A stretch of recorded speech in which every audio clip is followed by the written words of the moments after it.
सक्कूबाई थी।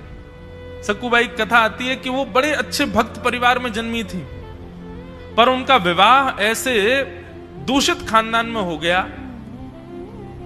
ना वहां पर कथा होती थी, ना वहां सत्संग होता था, ना कीर्तन होता था, सब उल्टे सीधे खाने पीने वाले लोग। सक्कूबाई बेचारी चली तो गई ब्याह करके, पर बड़ी दुखी। पर अपने दुख के वजह से, दुख क्या था, केवल यही था कि भजन नहीं है, कीर्तन नहीं है, कथा नहीं है परिवार में। माता पिता और सास ससुर जो भी हैं, वो किसी की रुचि नहीं है ठाकुर जी के प्रति, और सक्कूबाई परम भक्त। तो सक्कूबाई अपनी सेवा में लगी रहती, जो उसको काम थे, अपने पति का ध्यान रखना, पूरे परिवार को संभालना, सब करती थी। पर एकांत में बैठकर के ठाकुर जी से खूब रुदन करती थी, आपने ऐसा क्यों किया मेरे साथ? मुझे केवल आपकी कथा सत्संगी तो प्रिय है, और आपने उसी से वंचित कर दिया मुझे। सक्कूबाई को वर्षों तक कथा कीर्तन का लाभ नहीं मिला, लेकिन सक्कूबाई ने अपना धर्म नहीं छोड़ा, अपना सब निभाती थी। ठाकुर जी से रोज प्रार्थना करती, शिकायत करती, पता नहीं क्या करेंगे मेरे साथ, आपने क्यों मुझे कथा से वंचित किया। एक दिन उसी नगर में कोई भागवत जी की शोभा यात्रा जा रही थी, सक्कूबाई बर्तन मांज रही थी, और तभी ढोल नगाड़े और सुंदर कीर्तन की ध्वनि सुनाई दी। तो खिड़की से झांक करके देखा तो भागवत जी की शोभा यात्रा जा रही है। देख करके उनके तो रों पुलकित हो गए, आनंदित हो गई, बोले कि आज तो धन्य होगा, हमारे नगर में कथा हो रही है, मैं कैसे भी चली जाऊं, कथा सुन आऊं, मन बहुत विचलित हो रहा है।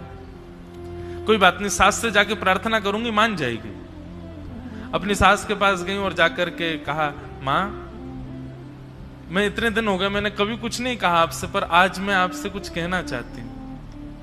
हमारे नगर में कथा हो रही है, बगल में ही, मैंने सारे काम कर दिए, घर के भोजन भी बन गया, सब हो गया, सब जो मेरा दायित्व है सब मैंने संभाल लिया, कोई कार्य रह नहीं गया, जो कार्य है वो सब शाम के हैं, वो मैं आके सब देख लूंगी, पर बीच का ये समय है, इसमें मैं कथा सुनने जाऊं?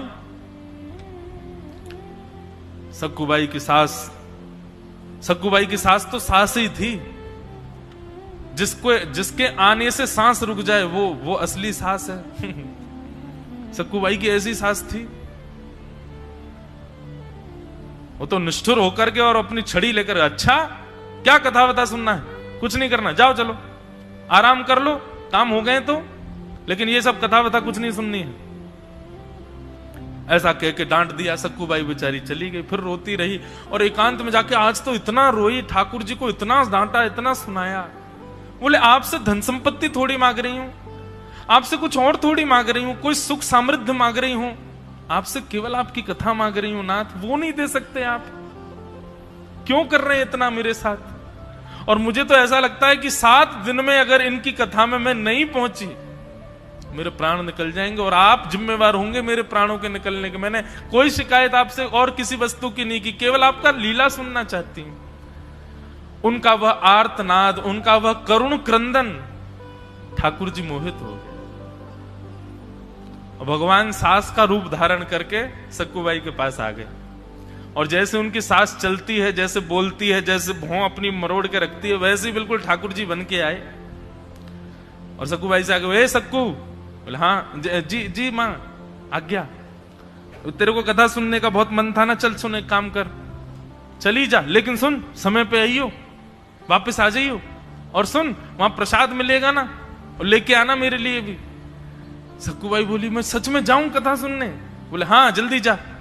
बोले आप आज्ञा दे रही हैं मुझे जाने की? बोले और नहीं तो मैं ही दे रही हूं, अब तू विलंब करेगी तो रोक दूंगी, जल्दी जा। सक्कूबाई तो तुरंत महाराज वहां से उठ करके भागी, सीधी कथा में खूब नाची, खूब कथा सुनी, खूब रोई, कथा में आनंदित हो गई। बोले ठाकुर जी मेरी सास का स्वभाव मत बदलो, मेरे पति का व्यवहार मत बदलो, ऐसे ही रहने दो, बस इनको इतना कर दो कि मुझे आपके पास आने दिया करें। लौट करके सक्कूबाई जैसे ही घर गई तो ठाकुर जी तो अंतर ध्यान हो गए, असली सास बैठी थी। सक्कूबाई ने जाकर के प्रणाम किया, मां लो आपके लिए मैं प्रसाद लाई हूं, बड़ी अच्छी कथा, व्यास जी ने ये सुनाया, ये सुनाया, ये सुनाया। सक्कूबाई की सास ने प्रसाद दूर फेंक दिया, किससे पूछ के गई थी तू? सक्कूबाई बोली, अरे आपने तो आज्ञा की थी, जा चली जा कथा सुन के आ, आप ही तो बोली थी मुझसे, और मुझे ये भी कहा था प्रसाद लेके। बोला अच्छा झूठ बोलती है, वहां तो वो डांटने लगी, सुनाने लगी, घर के इतने काम पड़े हैं, तूने कैसे कहा कि सब हो गए? मैंने खुद देखे, बर्तन आधे मजे रखे थे, कुछ वस्त्र रह गए थे। बोले मैं कर रही थी, लेकिन तभी आपने कह दिया कि तू जा, तू कथा सुन के आ, तो मैंने सोचा आके कर दूंगी बचा हुआ कार्य।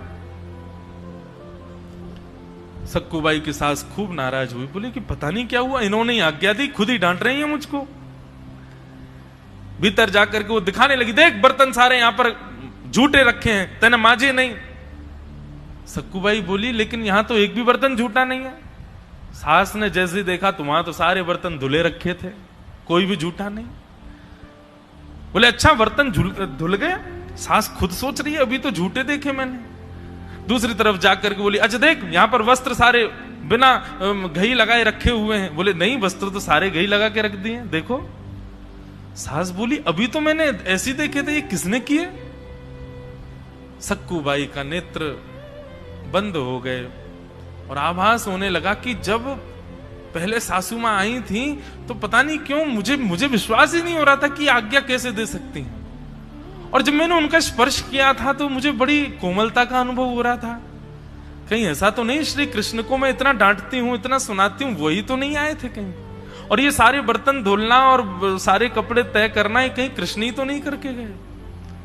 नेत्र बंद करके विचार किया तो अनुभव में ही ठाकुर जी सारी क्रिया करते हुए दिखाई दे गए और सक्कूबाई समझ गई। वहीं बैठ गई अपने घुटनों पर और कहने लगी नाथ अब कृपा करो, जब आ ही गए हो यहां तक, सब कर ही रहे हो तो फिर कृपा अनुग्रह करो ना। इतने में ही श्री ठाकुर जी प्रकट हो गए और प्रकट होकर के सक्कूबाई के पूरे परिवार की मति सुमति कर दी और सबके भाव जो थे कुभाव, उन सबको भाव में परिणत कर दिया, आदि आदि करके सक्कूबाई के ऊपर अनुग्रह किया। बोलो भक्तवत्सल भगवान की।